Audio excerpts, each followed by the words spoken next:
Hello and welcome to this review of organic synthesis.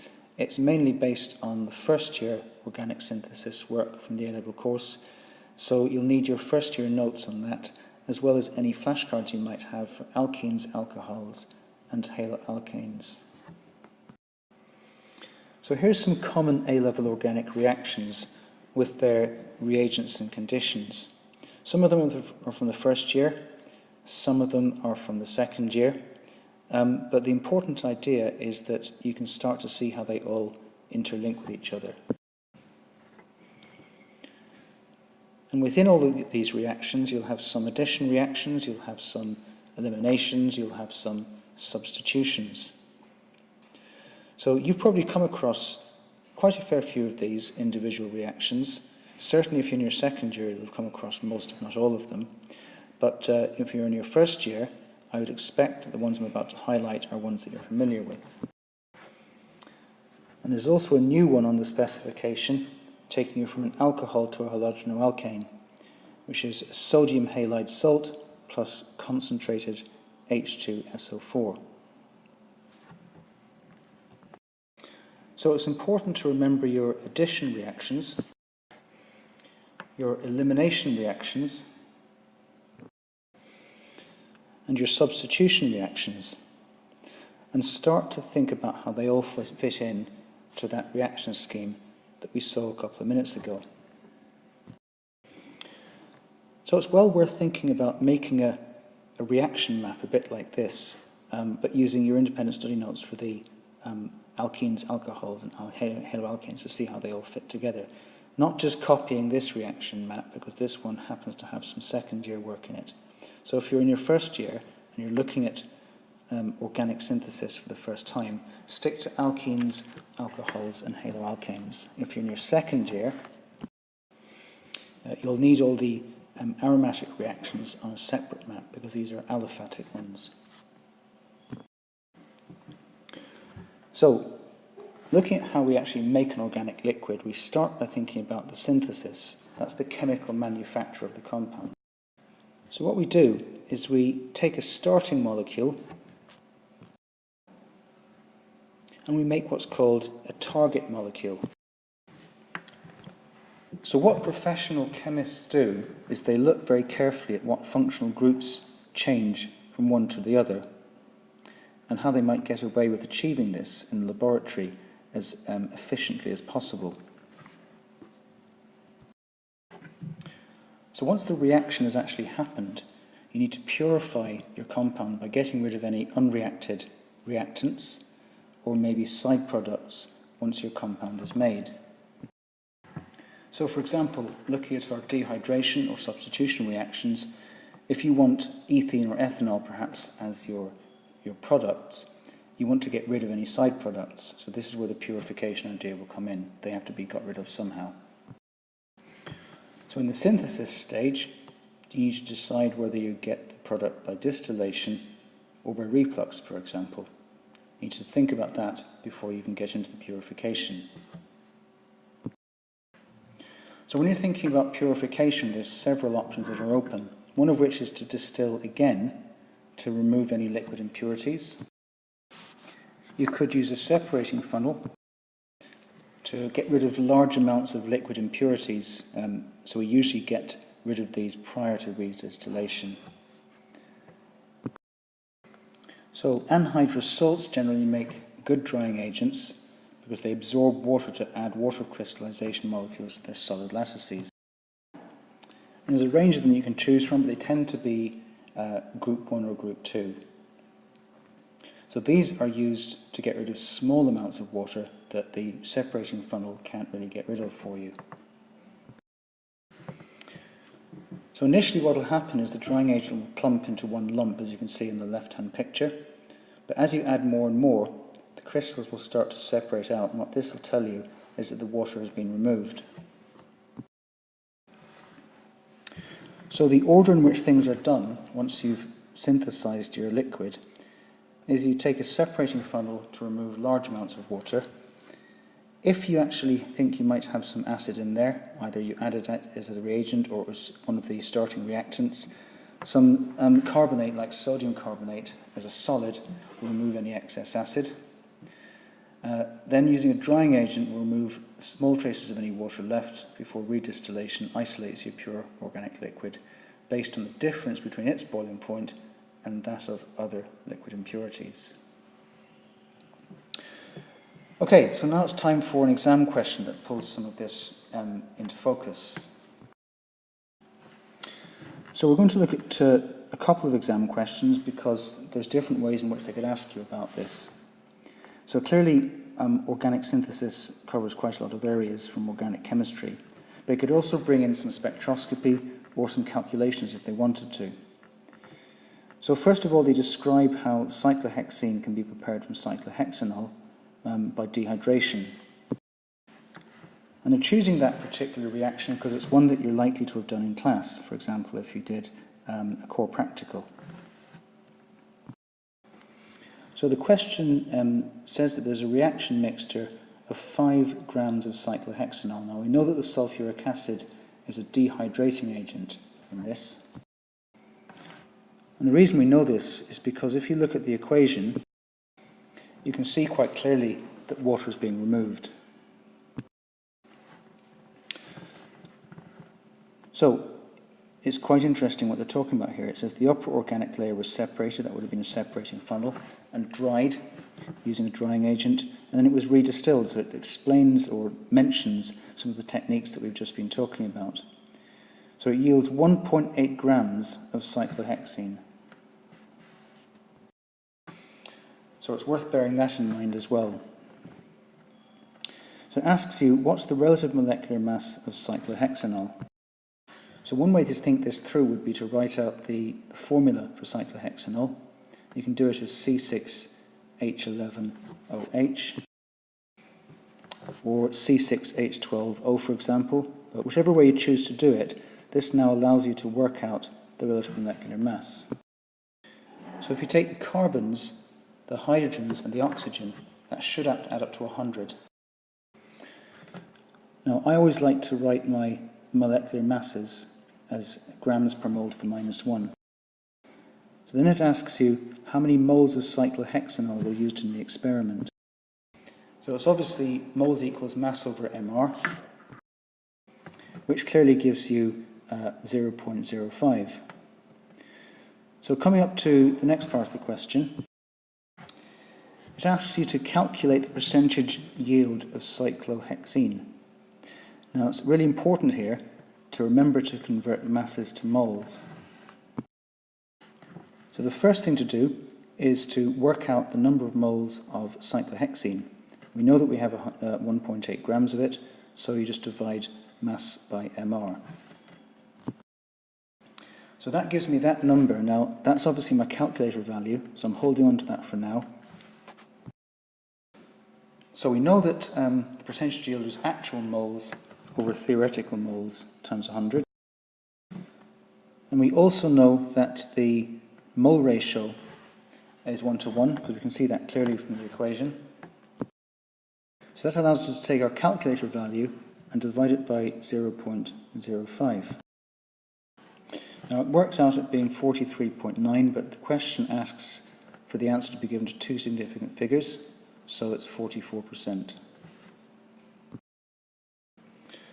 So the next part of the question asks us to explain how infrared spectroscopy might be able to show us that cyclohexanol was present, because it says also it was thought that unreacted cyclohexanol was still there. And it says to refer to the data sheet in your answers. That means you've got to make reference to the actual data that you're given in your data sheet. So you might want to have your data sheet handy at this point.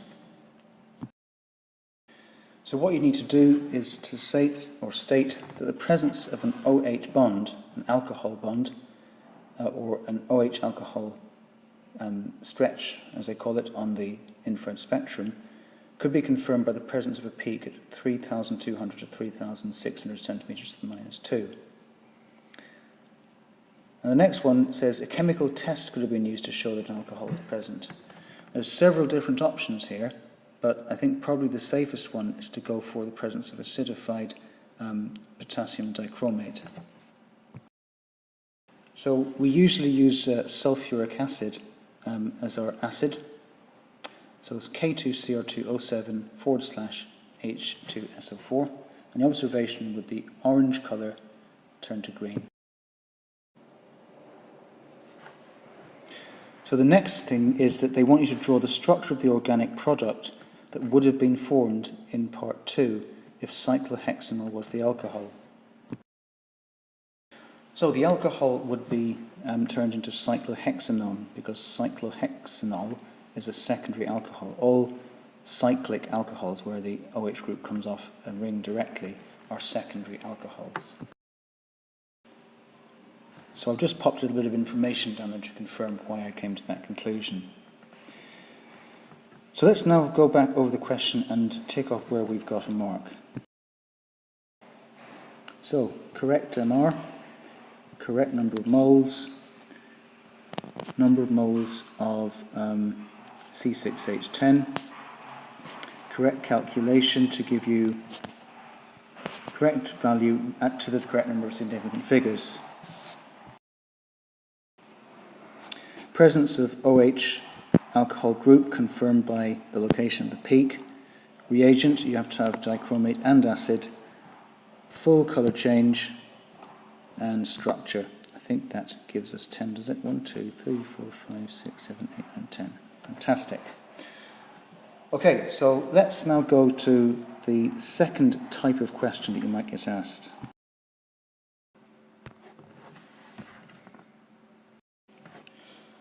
So this question is also a organic synthesis question, but this time instead of going into the spectroscopy, it chooses to test out your knowledge of the practical techniques we discussed earlier, such as redistillation, use of a drying agent, use of a separating funnel, etc. So there's also a bit of basic organic in here. If we look at the top part, it says, what is the molecular formula of 2-methylpropan-2-ol? So it's a C4H10O. A molecular formula is simply just a list of which elements are present and how many atoms of each. So what they said, CH3,3COH, that's a structural formula. This is the molecular formula that they want. So the next question asks you to write a balanced equation for the reaction between 2-methylpropan-2-ol and HCl. So you will remember this reaction in your alcohols work because in the more modern specifications, this one's from 2001, in the more modern specifications, they actually require you to know about the reaction with alcohols and concentrated HCl or HBr or hydrogen iodide, for example. So just a little reminder at the bottom of the page of which particular reaction we're talking about here. The reason I'm making the point is because it's easily forgotten. It's one of the things that tends to pop up in either one markers within a question like it is here, or possibly in a multiple choice question like it might do in more modern papers. So the next question asks you to use the data in the table. So you've got relative molecular mass, you've got density, you've got boiling point. And the next section, section B and section C, these are about thinking about that data. So the next one says, suggest whether the upper or lower layer is likely to contain the organic product. So looking at that section there, you can see that water has a density of 1 gram per centimetre to the -3. Both of the organic compounds have densities lower than that. So that means they're going to float on water. So not only do you have to say which layer it is, but also your reasoning, because it asks you explicitly to explain your reasoning. So using the data, you can clearly see that 0.78 and 0.84 is a lower number than 1, isn't it? So that must mean that the organic compounds have densities lower than that of water.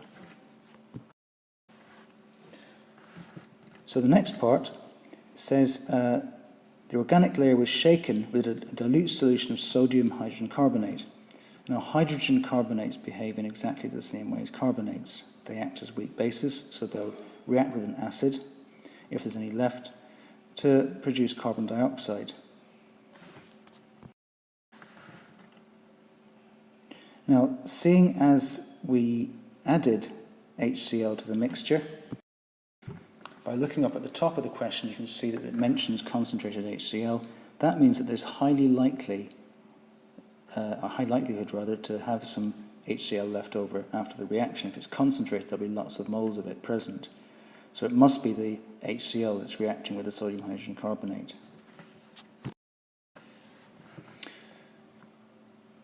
So, moving on to part D, it says the resulting impure organic liquid was dried with anhydrous calcium chloride, which we mentioned earlier anyway, and then distilled 3.75 grams of pure 2-chloro-2-methyl-propane was produced.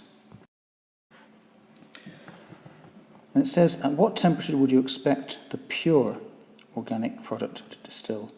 So here we've got to go back to our boiling points. So clearly we can see that 2-chloro-2-methyl-propane has a boiling point of 51 degrees C. Okay, then it asks us to calculate how many moles of 2-methyl-propan-2-ol were used in the experiment. So we need to go back to the beginning part to find out how much of it in mass, in grams, we have. So we have 4 grams.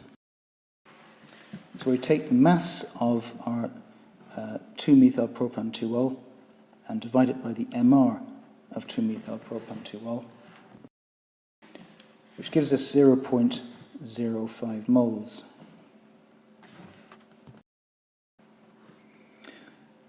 So again, taking the number of grams of 2-chloro-2-methyl-propane this time that was made, dividing that by its molar mass of 92.5 grams per mole, and that gives us 0.04 moles. So it's actual moles over theoretical moles times 100 to get the percentage yield, and that gives us 80%. Okay, so going back over our answers with the red pen, molecular formula, correct equation. Now you could also have the hydroxide ion instead of H2O, that's possible as well, that would be perfectly acceptable. But what's happened here is clearly we've taken the OH minus and just reacted it with the spare H plus that came with the HCl. So moving down, you need to say both which layer and the reason for this particular question. Now the gas was going to be carbon dioxide, like we said. It was due to the remaining HCl. Moving over to part D, 51 degrees C was just read straight off the table, like we said.